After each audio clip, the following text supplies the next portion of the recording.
ராமன் தந்தை தமிழ் சேனலுக்கு உங்களை அன்போடு வரவேற்கிறேன். மகாபாரதம் பற்றி பார்த்துட்டு வரோம். இப்போ அபிமன்யு பற்றி 12ஆம் நாள் போர் முடிஞ்ச பிறகு இரவு பாண்டவ சேனையில் எல்லாருமே அர்ஜுனனை புகழ்ந்துக்கிட்டே போகிறாங்க. கௌரவ வீரர்களுக்கு ரொம்ப கவலையும் வெக்கமுமாக அவங்களும் மௌனமாக போகிறாங்க. மறுநாள் விடிஞ்சதும் துரியோதனன் மிக கோபமாக துரோணரிடம் போகிறான். சென்று நமஸ்கரித்து பின்வருமாறு அவன் பேச ஆரம்பித்தான். துரோணாச்சாரியாரே, தாங்கள் யுதிஷ்டனை நேற்று பிடிக்காமல் போயிட்டீங்க இல்லையா? எங்களை காப்பாற்றும் கவலை உமக்கு இருந்திருந்தா நீ நேற்று நடந்த நிகழ்ச்சிக்கு இடம்பெறவே நடைபெற்றே இருக்காது. உண்மையில் யுதிஷ்டனோட பிடிக்க போகிற நீ உறுதியாக இருந்தால் உன்னை யார் தடுக்க முடியும்? நீ மாபெரும் வீரன் ஆயிற்று. நீ எனக்கு தந்த வரம் நான் நடைபெறாமல் இருக்கிறதுக்கு தான் நீ ஏன் அந்த மாதிரி பண்ணுறன்னு எனக்கு காரணமே தெரியல. பெரியவர்களுடைய காரணம்லாம் ரொம்ப விசித்திரமாக இருக்குதுன்னு சொல்லிட்டு குற்றம் சாட்டி துரோணரை குற்றம் சாட்டி துரியோதனை பேசுகிறான். இதை கேட்டதும் துரோணருக்கு ரொம்ப வருத்தமாச்சு. துரியோதனா, உனக்காக நான் என்னோட முழு பலத்தையும் தானே நான் பிரயோகித்து வருகிறேன். நீ எண்ணும் எண்ணங்கள் அரசனாகிய உனக்கு தகுதியே கிடையாது. யுதிஷ்டன் பக்கத்தில் அர்ஜுனன் இருக்க வரை நம்மளுடைய எண்ணம் எப்போவுமே நிறைவேறாது அப்படின்னு நான் உனக்கிட்ட சொன்னேனா இல்லையா? அவனை எப்படியாவது யுத்த காலத்திலேருந்து அப்புறப்படுத்தினால்தான் உன்னோட எண்ணம் நிறைவேறும் அப்படின்னு நான் என்னோட முயற்சியை செய்வேன் அப்படின்ட்டு துரியோதனனை சமாதானப்படுத்துகிறாரு. 13ஆம் நாள் யுத்தத்துலேயும் சமசப்தர்கள் அர்ஜுனனை இதே மாதிரி போருக்கு அழைக்கிறாங்க. அவனும் அவர்களை எதிர்த்து தெற்கே போனான். அவ்விடம் அவனுக்கும் அந்த பெரும் கூட்டத்துக்கும் ரொம்ப பயங்கரமான ஒரு போர் நடந்தது. இந்த மாதிரி யுத்தத்தில் பார்த்ததும் இல்லை, கேட்கப்பட்டதும் இல்லை அப்படின்னு வியாசர் இதில் குறிப்பிடுறாரு. தனஞ்சயன், அதாவது அர்ஜுனன் தெற்கே சென்று விட்டதா துரோணர் தன்னுடைய படையை பத்ம வியூகமாக வைக்கிறாரு. யுதிஷ்டனை தாக்குறாரு. பீமன், சாத்தியகி, சேகிதானன், துஷ்டியுதமன், குந்திபோஜன், துருபதன், கடோத்கரன், யுதன்மன்யு, சிகண்டி, உத்திமெஜஸ், விராடன், கேகையர்கள், சிரிஞ்சர்கள் என்ற பல மகாவீரர்கள் துரோணருடைய படையை எதிர்க்க முடியல. ஏன்னா எதிர்த்தும் பயனில்லை. துரோணருடைய தாக்கல் அவ்வளோ ஒரு அற்புதமான மகாவீர தாக்கலாக இருந்தது. சுபத்ரா புத்திரனான அபிமன்யு வாலிபனானாலும் கிருஷ்ணாச்சாரியர்களுக்கு ஈடாக அபிமன்யு சொல்லப்பட்டான். அவன் யுதிஷ்டனை கூப்பிட்டு, அப்பா, துரோணர் நம்மை வாட்டுகிறார். நாம் தோல்வி அடைந்தால் அர்ஜுனன் நம்மை மிகவும் நிந்திப்பான். துரோணருடைய சேனையை உடைக்க மற்ற வீரர்களால் முடியவில்லை. நீ ஒருவன் தான் அதற்கு செய்ய முடியும்னு துரோணருடைய சேனை தாக்குவாயாக அப்படின்னு யுதிஷ்டன் கூப்பிட்டு சொல்லலாம். நான் சென்று இந்த வியூகத்தில் பிரவேசிப்பேன், சந்தேகமே இல்லை. ஆனால் பிரவேசித்த பின் எனக்கு ஆபத்து நேரிட்டால் வெளியே வருவதற்கு நான் சக்தி இல்லாமல் இருக்கும் எனக்கு அப்படின்ற அபிமம்.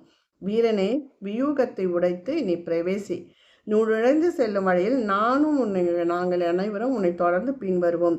நீ வியூகத்தை பிளந்து உள்ளே தைரியமாக செல். பின்னால் நாங்கள் அனைவரும் உனக்கு துணையாக இருப்போம் அப்படின்னு தர்மபுத்திரன் சொல்லியதை கேட்டு பீமசேனனும் அவனை பின்தொடர்ந்து நான் வருவேன். துஷ்டிதம்னு சாத்தியகி, பாஞ்சாலர், கேகையர்கள், மற்ற தேசத்து படையும் என்னை பின்தொடர்ந்து பிரவேசிப்பார்கள். வியூகத்தை நீ உடைத்து விட்டால் நாம் கௌரவ சேனையை துவம்சம் பண்ணிடலாம் அப்படின்னு பீமன் சொல்கிறான். என் பராக்கிரமத்தை காட்டி மாமனுக்கும் பிதாவுக்கும் என் மேல் பிரியத்தை உண்டாக்குவேன் என்று அபிமன்யு கண்ணனையும் தனஞ்சயையும் இணைத்து கொண்டு உற்சாகமாக சொன்னான். உன் பலம் வளர்கன யுதிஷ்டனவனை ஆசீர்வாதம் பண்ணான். சுமித்திரனை அதோ சீக்கிரமாக குதிரைகளை துரோணருடைய தேர்கொடி காணப்படும் இடத்திற்கு செலுத்து என்றான் அபிமன்யு. தன் சாரதியை பார்த்து அவனும் ஓட்டினான். போ போ என்று மேலும் மேலும் துண்ண சாரதி வணக்கமாக, ஆயுஷ்மா, யுதிஷ்டருவன் போரில் வைத்திருப்பது மிகப்பெரிய பாரம். ஒரு கணம் யோசித்து பிறகு அந்த வியூகத்தில் நீ பிரவேசிப்பார். துரோணர் சிறந்த அஸ்திர பயிற்சி பெற்ற சமர்த்தர், பலசாலி. நீயோ அனுபவம் பெறாத பாலன், சிறு குழந்தை அல்லவா அப்படின்றார். அபிமன்யு சிரித்தான். கிருஷ்ணனை மாமனாகவும் அர்ஜுனனை தந்தையாகவும் பெற்ற என்னிடம் பயம் என்ற பேய் அணுகி வராது. இந்த சத்துருக்கன் என்னுடைய பலத்தின் 11 இருக்க மாட்டார்கள். வேகமாக துரோணருடைய சேனையை குறித்து ரதத்தை செலுத்து, தயங்க வேண்டாம் என்று கட்டளையிட்டான். சாரதியும் அப்படியே மாதிரி போறான். 3 வயதுள்ள இளங்குதிரைகள் பூட்டிய பொன்மயமான தேர் மிக வேகமாக சென்றது. கௌரவ சேனை அபிமன்யு வந்தான் என்று ஆரவரித்தது. பாண்டவர்கள் அபிமன்யு சென்ற வழியை பின்தொடர்ந்து சென்றார்கள். கோங்கு மர துவஜத்தை கொண்ட அபிமன்யு தேர்கள் தங்களை நோக்கி மிக வேகமாக வரும்போது கௌரவ படைகள் வீரர்கள் எல்லாம் என்ன நினைக்கிறாங்க, இவன் அர்ஜுனனை காட்டிலும் மேலான சூரன் அப்படின்னு எண்ணி பதைக்கிறாங்க. அபிமன்யு வந்துட்டானேன்னு. யானைகளை எதிர்க்க சிம்மக்குட்டி செல்வது போல அபிமன்யு சென்றான். சமுத்திரத்தில் கங்கா பிரவேகம் போல உண்டாகும் அந்த சூழல் போல கௌரவ படையில் ஒரு முகூர்த்த காலம் சூழல் உண்டாயிற்று. துரோணர் பார்த்து கொண்டே இருக்கும்போது வியூகம் உடைந்தது. அபிமன்யு உள்ள பிரவேசித்துட்டான். கௌரவ வீரர்கள் நெருப்பில் விட்டிற்பூச்சிகள் விழுவது போல அபிமன்யு எதிர்த்து ஒவ்வொருவராக விழுந்து மாண்டார்கள். எதிர்த்து நின்ற வீரர்களை எல்லாம் தாக்கினான் பாலவீரன். அஸ்திர பிரயோகம் செய்து கவசத்தில் உள்ள மர்மஸ்தானங்களை நன்றாக அறிந்து பிளந்தான். யாக பூமியில் தர்பைப்புல் பரப்புவதைப் போல அபிமன்யானவன் வீழ்த்தப்பட்ட வீரர்களை அனைவரையுமே யுத்தகலத்தில் பரப்பி மூடினான். எங்கு கண்டாலும் விற்கள், அம்புகள், கத்திகள், கெடயங்கள், அங்குசங்கள், கடிவாளங்கள், தோமரங்கள், கோடாலிகள், கதைகள், ஈட்டிகள், சட்டைகள், சங்கங்கள் சிதறி கிடந்தன. கைகளும் தலைகளும் சாரீர துண்டும் அறுபட்டு கிடந்தது. பூமியை மண் தெரியாமல் மூடின. அபிமன்யுவால் ஏற்பட்ட நாசத்தை கண்ட துரியோதனனுக்கு ரொம்ப கடும் கோபம் கொண்டு தானே சென்று அபிமன்யுவை எதிர்த்தான். அபிமன்யுவை எதிர்க்க அரசனே சென்றான் என்பதை அறிந்த துரோணர் துரியோதனை 4 பக்கங்களில் காப்பாற்றுங்கள் என்று பல வீரர்களை துணைக்கு அனுப்பினார். கொஞ்ச நேரம் சண்டை நடந்தது. அரசனுடைய துணைக்கு வந்த மகாரதர்கள் எல்லாம் புறம் காட்டி ஓட செய்தான் அபிமன்யு. பிறகு துரியோதனை கஷ்டப்பட்டு விடுவித்தார்கள். கை கேட்டினது வாய் கேட்டவில்லையே என்று அபிமன்யு வருத்தப்பட்டான். அதன் மேலே யுத்த தர்மத்தையும் வெட்கத்தையும் விட்டுவிட்டு பல பேர்கள் ஒன்று கூடி தனியாக நின்றிருந்த பாலகனை சூழ்ந்து கொண்டு யுத்த தர்மத்தை மீறி தாக்கினார்கள். பொங்கி வரும் சமுத்திரத்தை மணற்கரையானது தடுப்பது போல அர்ஜுனுடைய குமாரன் அவர்களை எல்லாம் தடுத்து நின்றான். துரோணர், அஸ்வத்தாமன், கிருபர், கர்ணன், சகுனி, சல்லியன் முதல பெரிய தலகத்தர்கள் எல்லோரும் ரதங்களில் இருந்து கொண்டு அனைவருமே அந்த அபிமன்யுவான பாலகனை தாக்கினார்கள். அசுமகன் என்ற ராஜா ஒருவன் தன் ரதத்தை மாய வேகமாக ஓட்டி அபிமன்யுவின் போரில் பாய்ந்தான். அபிமன்யு சிரித்து கொண்டே அந்த பாற்றலை தாக்கி பானங்களால் அவனை வதம் செய்தான். பிறகு கர்ணனுடைய கவசத்தை பிளந்து புகழ்பெற்ற சூரியகுமாரனை திணறும்படி பான பிரயோகம் செய்தான். இவன் இவ்வாறு பிரபலமான பல வீரர்கள் அடிபட்டு புறங்காட்டினார்கள். அநேக பேர் மாண்டார்கள். சல்லியன் நன்றாக அடிபட்டு தேரிலேயே மயக்கமடைந்து விழுந்தான். சல்லியனுடைய தம்பி இதை கண்டு அபிமன்யுவை மெய்மறந்த வேகத்தில் எதிர்த்தான். ஆனால் அர்ஜுனன் குமாரன் அவனுடைய தேரை பொடி பொடியாக இருந்த இடம் தெரியாமல் ஆக்கினான்.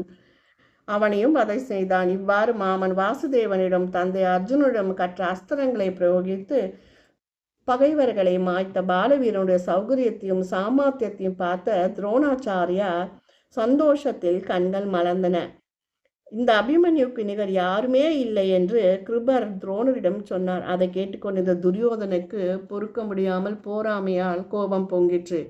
ஆச்சாரியார் அர்ஜுனுடன் வைத்திருக்கும் அன்பினால் அவனுடைய பாலகனை புகழ்ந்து கொண்டே அவனை கொல்லாமல் இருக்கிறார். உண்மையில் அவனை அடக்க வேண்டும் என்று எண்ணினால் அது என்ன முடியாத காரியமா அப்படின்னு சொல்றான் துரியோதனன். அதர்ம யுத்தத்தில் பிரவேசித்த துரியோதனன் இவ்வாறு அடிக்கடி சந்தேகம் ஏற்பட்டு பரிதவித்தான்.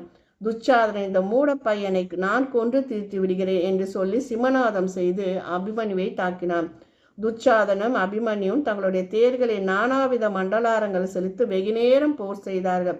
முடிவில் துச்சாதனன் அடிபட்டு மயங்கினான். துச்சாதனுடைய சாரதி இதை கண்டு விரைவாக தேரை ரணகலத்திலிருந்து விலக்கி செலுத்தினான். பலசானியான துச்சாதனன் தோல்வியை கண்டு பாண்டவ சேனை சந்தோஷம் முழக்கமிட்டது.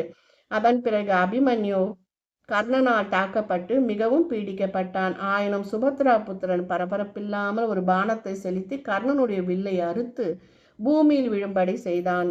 அதை பார்த்த கர்ணனுடைய சகோதரன் அபிமன்யுவை எடுத்தான். அடுத்த கணம் அபிமன்யு செலுத்த அன்பினால் அவனுடைய தலை அறுபட்டு விழுந்தது. அதன் மேல் அபிமன்யு கர்ணனை பலமாக தாக்கி அவனையும் அந்த சேனை கூட்டத்தையும் புறங்காட்டி ஓடச் செய்தான். அதை கண்டதும் கௌரவ சேனை ஒழுங்கி நில்லுங்கள் நில்லுங்கள் என்று துரோணர் எவ்வளவு சொல்லியும் நிற்காமல் கலைந்தது.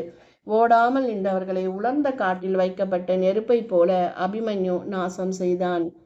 இப்படியாக அபிமன்யு மற்றவர்களை வதம் செய்து கொண்டிருந்தான். ஆனால் அங்கு கௌரவர்களோ அதர்மம் வழியிலே சென்று அபிமன்யுவை வதம் செய்ய திட்டம் வகுத்து கொண்டிருந்தால். இதை அடுத்த ஒரு பதிவில் பார்க்கலாம். நன்றி, வணக்கம்.